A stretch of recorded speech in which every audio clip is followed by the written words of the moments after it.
I don't know who you are, but you're the only one who didn't run. You gave me your coat. In my world, that is a blood oath. Then I guess I belong to your world. The station alarms had been silent for 6 hours, which, on Outpost Vera, meant something was very wrong. Kael pressed his back against the cold steel corridor and checked his scanner one more time. The reading was the same: one life sign, non-human, Sector 7. Everyone else had evacuated when the ice storm hit the hull. Everyone except him, because Kael never left a job unfinished, and apparently, whoever was still breathing in Sector 7. He moved fast, his white tech jacket doing nothing against the freeze that had crept into the station's bones. His breath came out in clouds. The emergency lights pulsed blue above him, casting everything in cold, alien color. He found her in the observation chamber. She was standing at the glass wall, looking out at the storm beyond, a swirling wall of white and dark nothing.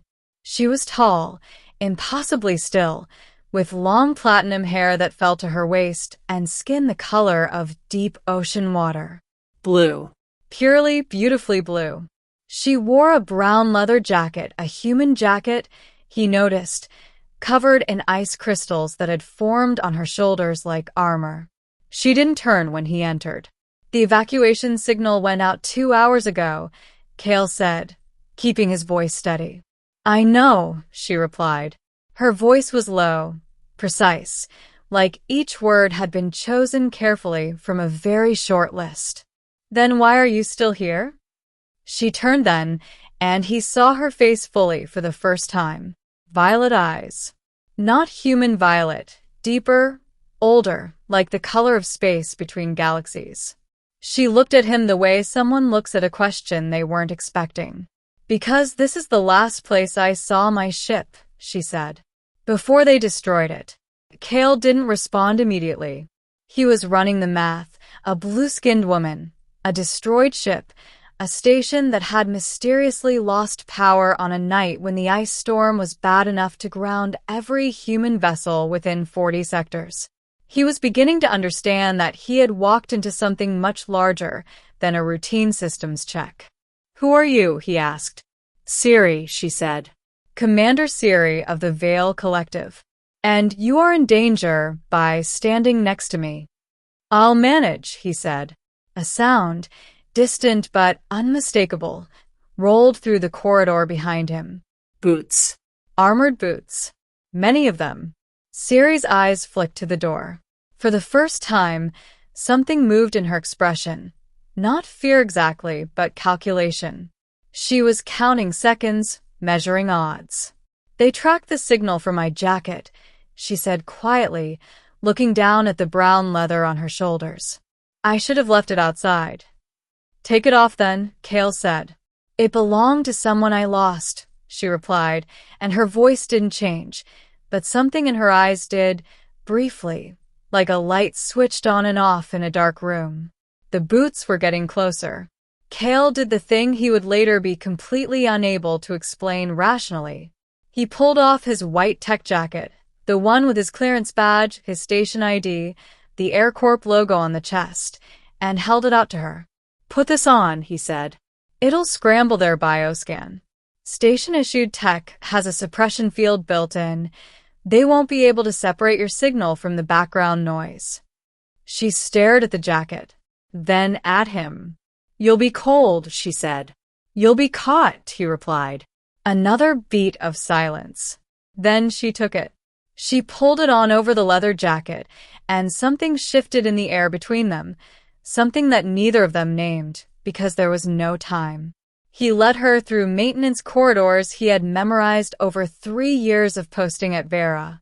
She followed without question, which told him she trusted either his competence or her own ability to survive if he failed. Either way, she kept pace. They reached the secondary dock with 4 minutes to spare. His personal shuttle, small, old, not impressive, sat waiting. He got it powered in 90 seconds. She strapped him beside him without being asked, like she had always been in the co-pilot seat, like it was simply where she belonged. They broke Otmo as the first armored ships appeared on radar. For a long time, neither spoke. The ice storm fell away beneath them. Space opened up ahead, dark and clean and full of distance. They'll follow, Serae said. Let them, Kael said. She looked at him with those galaxy-deep violet eyes. Why are you doing this? You don't know me. You have no reason to help me. He thought about it seriously because she deserved a serious answer. Because you were still there when everyone else left, he said finally. That means something. I don't know what yet, but it means something. She was quiet for a long moment. Then, the Vale Collective has enemies in 47 star systems. Good thing I like to travel, he said.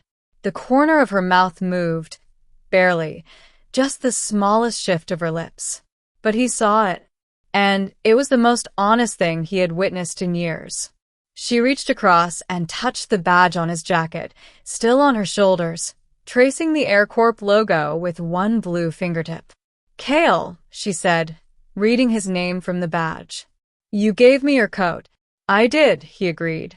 In my world, she said slowly, that is not a small thing.